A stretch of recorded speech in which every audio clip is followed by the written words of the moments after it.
Hi guys, this is your Little Miss Pharmacist and for today's video, usapang pills tayo. May nagtatanong, okay lang bang uminom ng pills? Ang tinutukoy niya po dito ay si micropill. Okay lang bang uminom ng micropill kahit na 3 days na siyang may regla? Pag-usapan natin yan. So the answer po is yes. So si micropill po ay 21-day pill. So start po yung pag-inom on day 5 ng menstrual period. So yung unang araw na meron kayo, day 1 po yun. So start po yung inuman nito on day 5.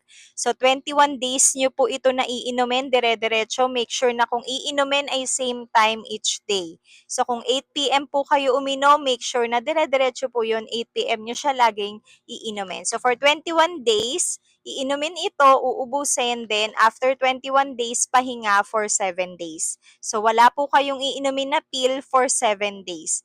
Then after 7 days, start na po kayo ng bagong pack. Regardless po kung meron kayong regla nung time na yon or wala. So kung may regla po kayo, okay lang na mag-start kayo ng pill, ng bagong pack. Kung wala po kayong regla, pwede din po kayong mag-start ng another pack.